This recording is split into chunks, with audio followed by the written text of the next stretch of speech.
Welcome to Hora New Zealand. Indeed Weekender was among the first voices in New Zealand to champion a Pacific-wide bubble. As early as April 29, we wrote, the Pacific Islands have succeeded by and large in keeping out COVID-19. There is no reason why we shouldn't be included in an Oceania-wide bubble with New Zealand and Australia. It could be a win-win for all concerned on several fronts. Our call was then echoed by a number of people and institutions in New Zealand and around the Pacific, including former New Zealand Prime Minister Helen Clark, the New Zealand Fiji Business Council, the Fiji Trade and Investment Commission, and Fiji Prime Minister Frank Bainimarama, to name only a few. At the forefront of this initiative today is the New Zealand Fiji Business Council and its chairman, Chandar Sen, with whom we will be conversing today. Chandar is an engineer born and raised in Fiji. His career of more than 30 years has seen him employed in Fiji by the Fiji Sugar Corporation and Fiji Electricity Authority.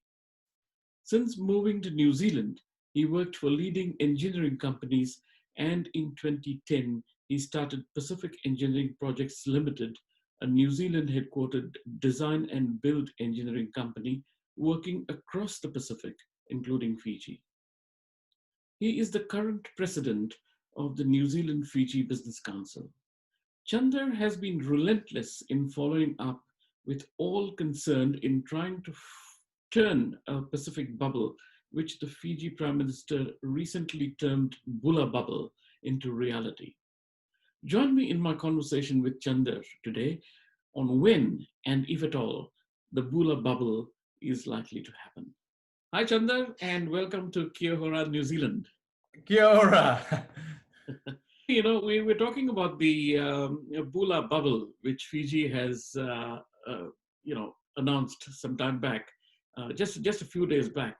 And there's been a little bit of confusion about what it is and how New Zealand is responding to it. It seems to be, that there are conflicting interests or conflicting opinions within New Zealand and also Fiji.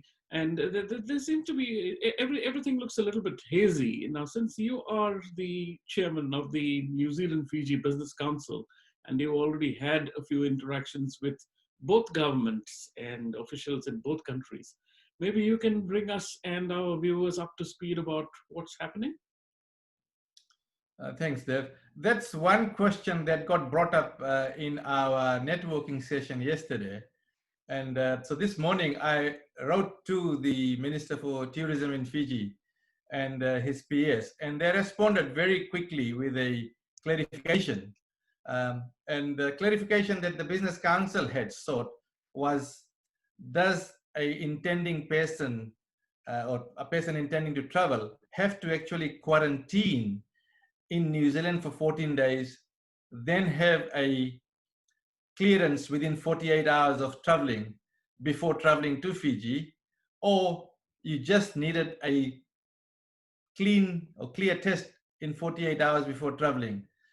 It would appear there is 14 days quarantine here, a test, then go to Fiji, and of course you will be put in your bubble, and this is for tourists. And then when you come back, we all know what the stance of the New Zealand government is. They'll put you in quarantine for 14 days as well. So for business persons, that's actually a deterrent.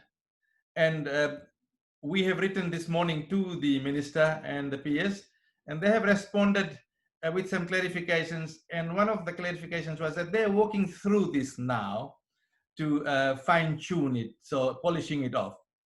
But what I would like to say, Dev, is that I give full credit to the Fijian government for actually coming out with a way to make something happen.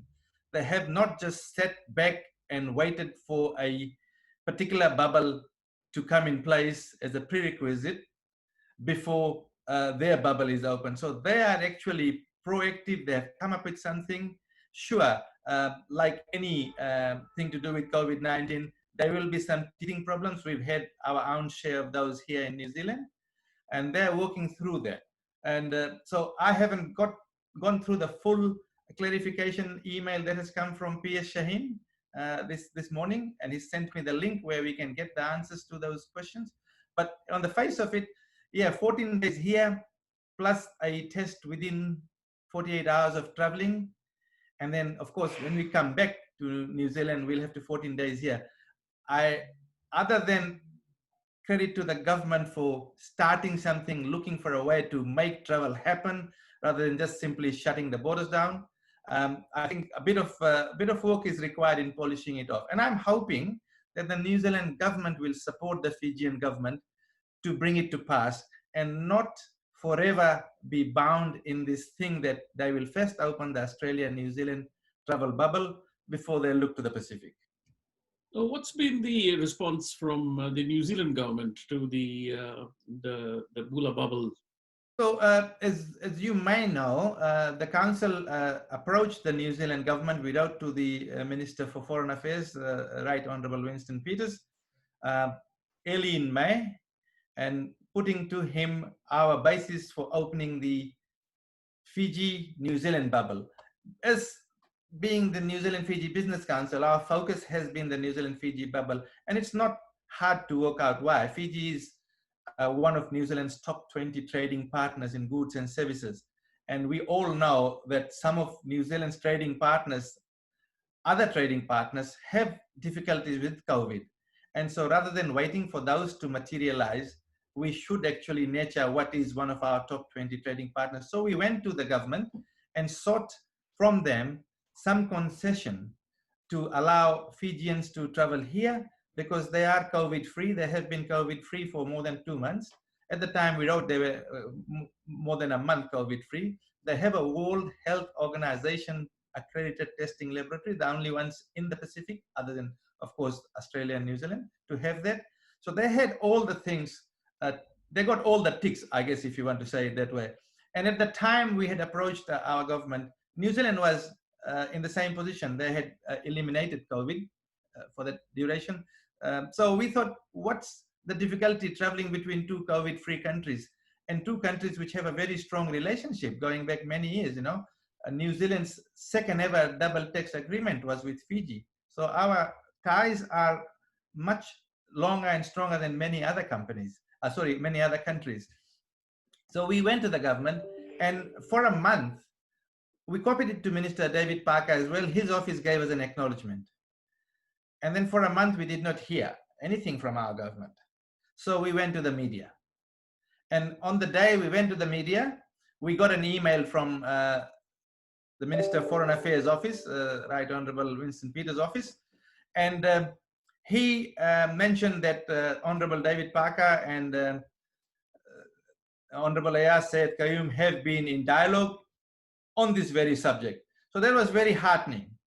And on that evening, I spoke to Honorable Ayaz Sayed Qayyum just to give him our support and to suggest to him that if New Zealand is having difficulty reopening, and by the time I spoke to the Fijian AG, in his capacity as Minister of Economy, of course, it was 9 p.m. at night, and we've had 2 cases in New Zealand already. So both countries being COVID-free and let us travel freely no longer applied. Although, Honorable Ayaz Sayed Qayyum was very positive in his outlook about New Zealand, in that New Zealand would manage its issues very quickly and be back to where it was not long ago. And I suggested to the minister that maybe they should allow us to travel, and traveling up with a doctor's clearance. I did put that to them, that we should have a doctor's clearance, and within 3 days of traveling, because 48 hours becomes a bit impractical, a bit hard. It's not impossible, it's a bit hard. So he said that there will be announcements made, and they'll take on board the submissions we made as part of the Business Council. And lo and behold, we had the announcement made. At least they cleared one thing. Up till then, only Fiji citizens could travel to Fiji. At least they came out with an announcement and cleared that others can now travel. So we had a positive response from the Fijian government, in that they have actually now allowed non-citizens to travel. The means, the rules around it, obviously are still being worked through.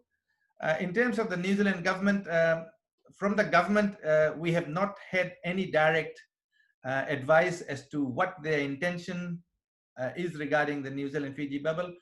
But we put that to the New Zealand High Commissioner to Fiji yesterday during our Zoom webinar. And of course, the High Commissioner reiterated what we have been hearing from the Prime Minister here, which is to do Australia New Zealand bubble first and then look to the Pacific. I think many people were heartened with what Right Honourable Winston Peters had to say on Friday on national TV. And in his comments, I don't know if you saw the news, but I saw it. And when the question was put to him, when is it expected? When does he see this happening? He said weeks. And then he went on to say, I think, you'll have to check the news from Friday, but I'm pretty sure he went on to say then the Australia-New Zealand bubble can be looked at end of July, August, is the word he said. However, we heard the High Commissioner yesterday, and he actually stated the government's position, of course, he's the government representative, where the desire to have Australia-New Zealand border done first is still very much the government's agenda. Now, that is ludicrous. I spoke to members during networking session yesterday. They just cannot see the logic in it. You know, we have membership that spans from individual sole traders to New Zealand largest engineering companies, the world's largest dairy company, you know, companies listed on NASDAQ. We have the whole range of companies that do business with Fiji from New Zealand, and everyone could not see the logic of having a prerequisite between Australia and New Zealand. Everybody respects the ANZAC relationship that New Zealand has with Australia, but right now they are not ready. So we need to respect the fact that Australia is not ready, because if you hear what the Australian Foreign Affairs Minister has said, he said no travel until 2021. So on the back of that, I'm, you know, myself and my colleagues at the Business Council are at an absolute loss to explain our government's position. And in fact, it's very confusing when we hear the Deputy Prime Minister, you know, the second most important person of seniority in the government, saying one thing, and then just yesterday, an official from his ministry, you know, who was actually putting down the government's position is totally different. So a lot of dissatisfaction, firstly, that we are not expediting what should be done yesterday, which is open up the New Zealand Fiji border. Because remember, other than business, Dev, New Zealand must have a responsibility to the citizens of Fiji. I was speaking to someone earlier today, and someone from Nandi had visited them, and they talk of ladies selling their Mangal Sutra. Now, I'm not sure what the Mangal Sutra is called in English, but it's a necklace that the husband gives his wife as part of consummating the marriage. It's a very sacred thing. But ladies are selling jewelry like that to make ends meet. And Nandi is a tourist town. You know, Nandi is based around tourists. Of course, there's sugar industry in the West as well. But a lot of people work at the airport, work in the hotels, and there are a lot of people that support these industries. And there's a lot of government employees there as well, customs officers, immigration officers, police people, all of these people. And so Nandi is suffering big time. And, you know, it's a COVID-free country. And we are pretty COVID-free as well, because all our COVID cases, other than the two sisters that left without being tested, until now, actually in the second wave, are within quarantined or isolated locations, so not spreading the public. So I don't think the COVID-free situation in New Zealand has changed dramatically. Certainly not changed enough to impact breaking the New Zealand Fiji bubble. And I'm you know, very hopeful that the governments both listen. I mean, Fiji on its part also has to do its side of the bargain, and it cannot actually continue with 14 days of quarantine for people arriving from here to there. You know, a medical clearance from New Zealand should be sufficient for them to let the person or persons go and enjoy their holiday. And okay, I don't think there's a big issue if they are going to have these their Bula lanes. So what they are thinking of doing is sending people from like-minded countries, like-minded locations into a like-minded, similar type of environment. So it's managed, and I don't think that's a big issue. You know, people want to go and stay at the Hilton. Well, I'm sure there'll be hundreds of Kiwis who want to go and do that because the rates are very attractive. Ditto for Sheraton, and ditto for the other hotels that are on Denrau, for example, or the outer islands. So I think once you have a clearance from the doctor, you should be allowed to go. And New Zealand needs to play its side of the bargain. Is okay when persons are returning from Fiji, they have to be verified that they haven't come to Fiji from somewhere else and using Fiji as a stopover to get into New Zealand. Very easy to do that through passport checks, and then do a test at the airport. And if the symptoms are not right, then only you are asked to go to quarantine. But if the symptoms are okay, you get all the ticks, you should be allowed to go back to your home. And the reality of the situation now, Dev, is that COVID is here. It's going to die its natural death. It's starting to mutate anyway. If you look at what's happening in Italy, 80, 90-year-old patients in the past used to come, they would not survive. Now they are there in 2-3 hours, they're up sitting in their beds, and after some time they go home. So I think we can't have any sort of common sense prevailing if we do not start the travel bubble. And New Zealand and everyone in Fiji appreciates that, contributes $20 million to Fiji in aid, which is a significant amount of money. But on the other hand, the tourism industry is about 2 billion in Fiji, and $500 million of that, so a full quota of that 2 billion, is New Zealanders. Yeah. Chandar, do you think that the New Zealand government is a little bit risk-averse now because they don't want to rock the boat when they are so close to the election? They don't know how, to probably, if things go out of hand in Fiji or anything untoward happens, it's something which is not required. That sort of distraction is not required for the government. Do you think something like that is at play as well? I mean, the Business Council is apolitical, but if you want my personal view, this has been made into a political decision. Absolutely. So how is the council planning to represent to the government once again? Or you're just going to, We definitely will not stay lying down because we feel it's our responsibility to our members. And I think it's our responsibility as citizens of New Zealand to continue to encourage the government with facts and figures, and request that they reconsider some of the decisions they have taken. And I think politics is without a doubt playing a part in it. And it being election year and just literally weeks away, it would be foolish for us, naive for us to think that that is totally a mutually exclusive event. It's no longer a mutually exclusive event. I think it's the management of COVID to a large degree can be correlated to the election outcomes or the, what people are after. But, we will not stop. And it's very rare for us to go to the media with any of our things, whether it's a good thing or a complaint. But this time around we did. So I guess it's a message that we will not stop until the right thing is done. And the right thing is to allow travel between two COVID-free countries.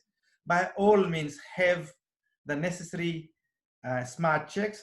Yes, and if we are going with a medical clearance that we are COVID-free, then really I think the concept of quarantine has to go. I mean, that to me and the Business Council, the concept of breaking the bubble means eliminating the need for quarantining either way. So to answer your question, no, the Business Council has not stopped. It has really started, listening to what we've been hearing and seeing what's going on. And we have COVID-free countries. We have our top 20 or one of our top 20 business partners suffering at the moment, literally suffering, and you heard the example I gave you about women selling their jewelry to feed and make ends meet. We as a country cannot do nothing and just wait and look and see our neighbors, our very close neighbors, our close business neighbors. And, we have so many persons of Fijian extract in New Zealand. We can't wait, we just cannot hope for the best and do nothing. So now the Business Council is very committed. We wanted to wait and hear what the High Commissioner had to say yesterday before we go out with our next submission to the government. And I think we have no qualms now. I think the council is fairly resigned to the fact that there's no harm going to the media and keeping the public informed as well. And, we thank organizations such as yours for these opportunities, So you think this will go ahead at all? That is definitely our objective. You see it happening anytime soon? I don't see it happening in June. It could happen later in July. Could happen later in July.